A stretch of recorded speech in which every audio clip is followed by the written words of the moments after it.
Assalamualaikum warahmatullahi wabarakatuh. Di sini saya akan mempresentasikan mengenai terapi modalitas keperawatan jiwa. Menurut Perko dan Craig, pada tahun 1988 ada beberapa pengertian terapi modalitas. Yang pertama, suatu teknik terapi dengan menggunakan pendekatan secara spesifik. Yang kedua, suatu sistem terapi psikis yang keberhasilannya sangat tergantung pada adanya komunikasi atau perilaku timbal balik antara pasien dan terapis.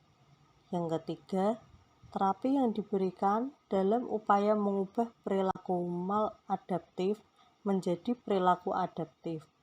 4.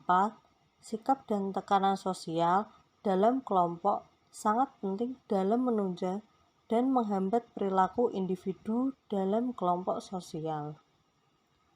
Jadi, untuk terapi modalitas itu sendiri adalah proses pemulihan fungsi fisik, mental, emosional, dan sosial ke arah keutuhan pribadi yang dilakukan secara holistik.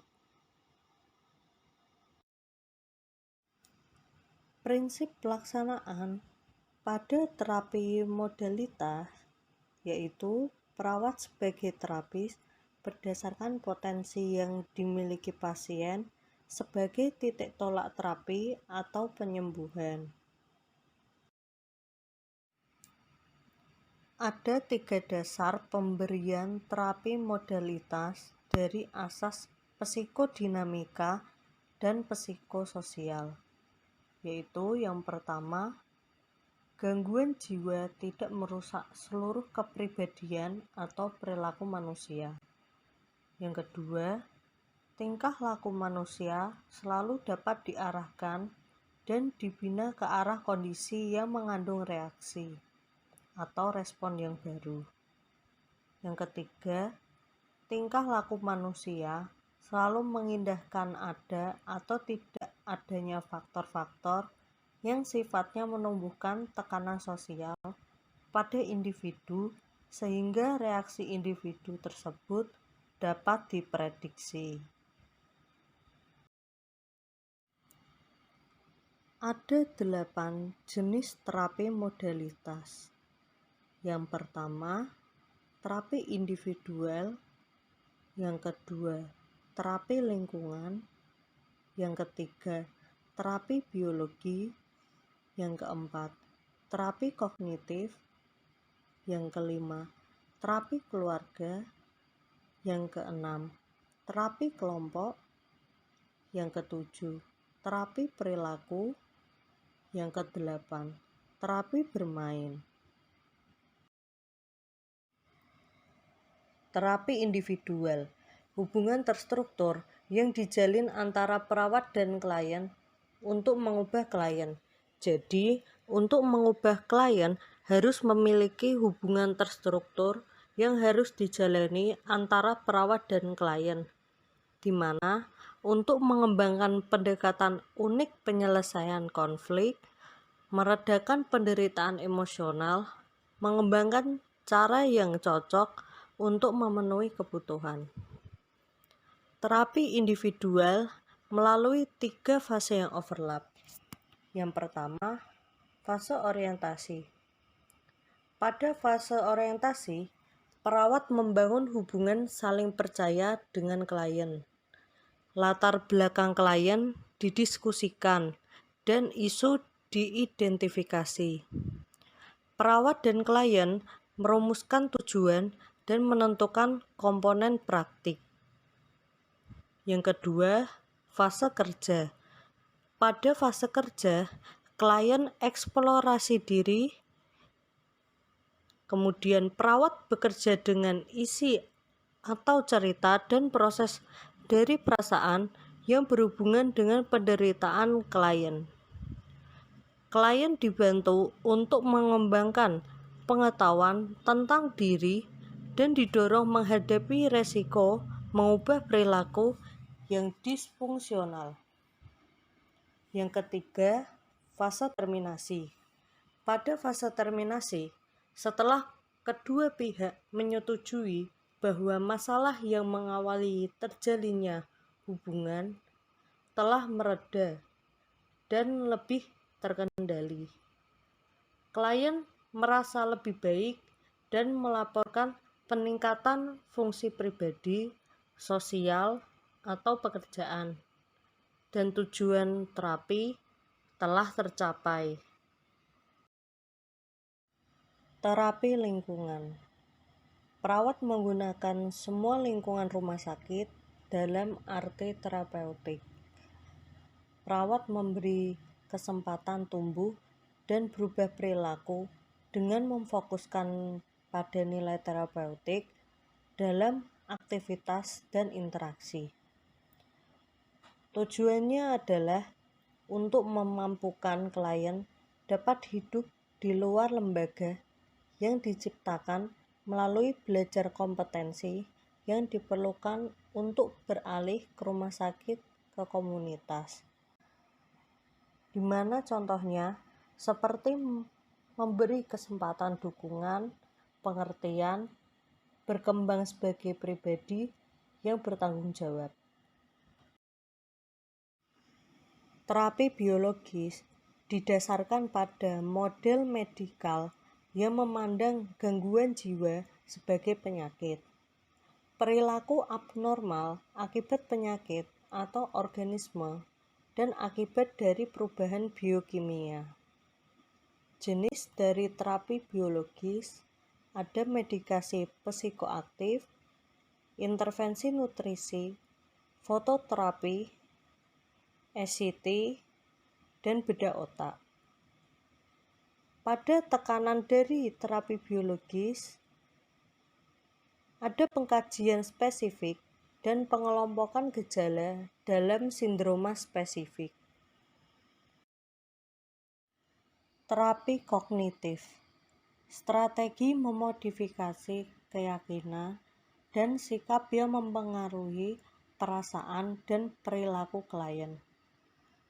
Proses terapi kognitif yaitu membantu mempertimbangkan stresor dan mengidentifikasi pola berpikir dan keyakinan yang tidak akurat. Fokus asuhan dari terapi kognitif adanya reevaluasi ide, nilai, harapan, dan memulai menyusuri perubahan kognitif. Tujuan dari terapi kognitif yang pertama, mengembangkan pola pikir yang rasional. Yang kedua, menggunakan pengetes realita. Yang ketiga, membantu perilaku dengan pesan internal.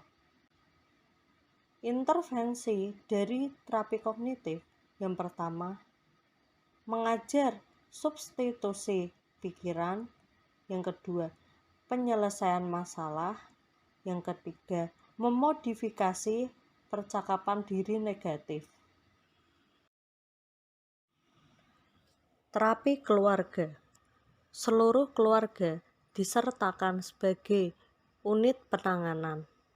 Semua masalah pada keluarga diidentifikasi dan kontribusi dari masing-masing anggota terhadap masalah yang dialami. Terapi keluarga terdiri dari 3 fase. Fase yang pertama yaitu fase perjanjian. Pada fase perjanjian, berkembangnya hubungan terapis dan keluarga. Isu teridentifikasi dan tujuan ditetapkan. Yang kedua, fase kerja. Pada fase kerja, bisa mengubah pola interaksi, meningkatkan kompetensi individual, dan mengeksplorasi batasan, peraturan, dan harapan. Yang ketiga adalah fase terminasi. Pada fase terminasi, keluarga melihat lagi proses yang dibuat untuk mencapai tujuan, cara-cara mengatasi isu yang timbul, dan mempertahankan perawatan yang berkesinambungan. Terapi kelompok. Perawat berinteraksi dengan sekelompok klien secara teratur. Tujuan dari terapi kelompok adalah meningkatkan kesadaran diri, hubungan interpersonal, dan mengubah perilaku maladaptif. Ada 3 tahap dalam terapi kelompok. Yang pertama, tahap permulaan. Pada tahap permulaan, adanya periode orientasi.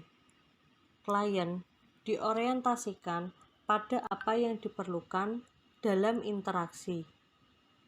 Terapis sebagai role model perilaku dengan mengusulkan struktur kelompok, meredakan kecemasan, dan memfasilitasi interaksi. Yang kedua, pada fase kerja.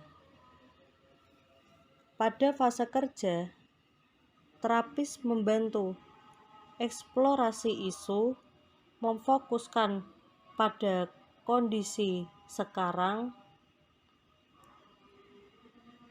dan adanya dukungan yang diberikan. Yang ketiga, tahap terminasi.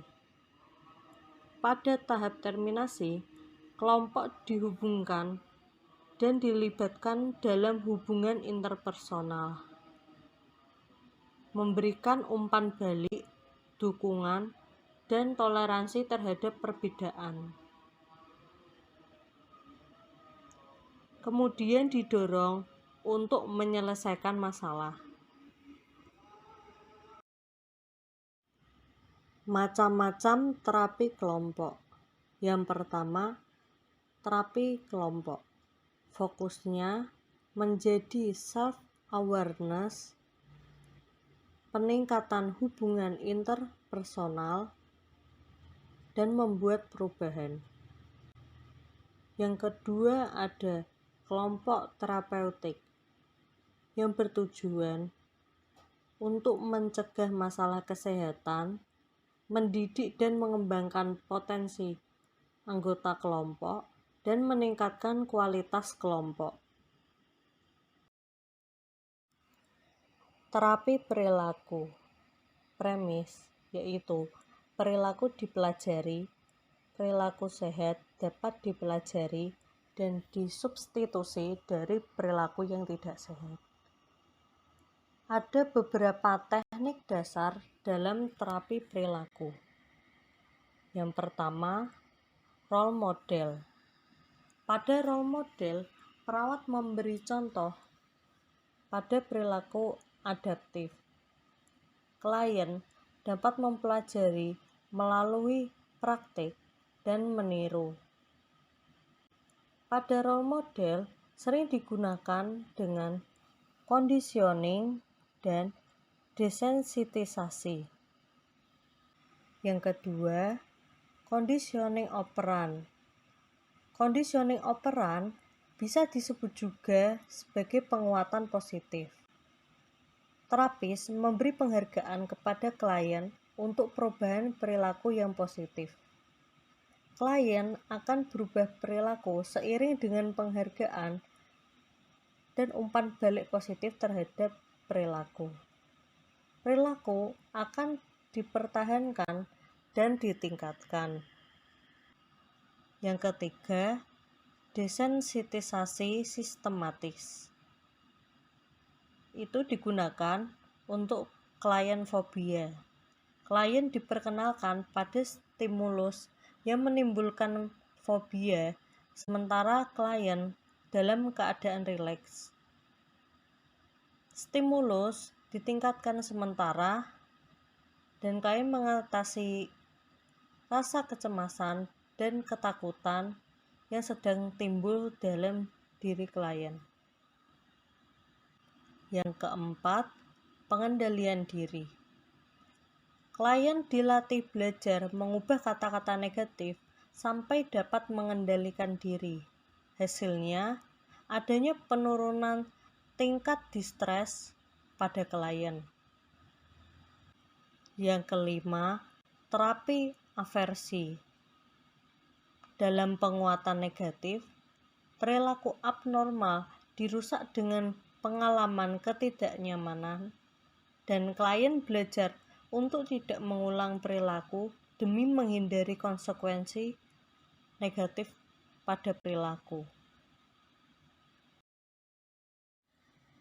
Terapi bermain. Premis. Anak-anak akan berkomunikasi dengan baik melalui permainan daripada dengan kemampuan verbal.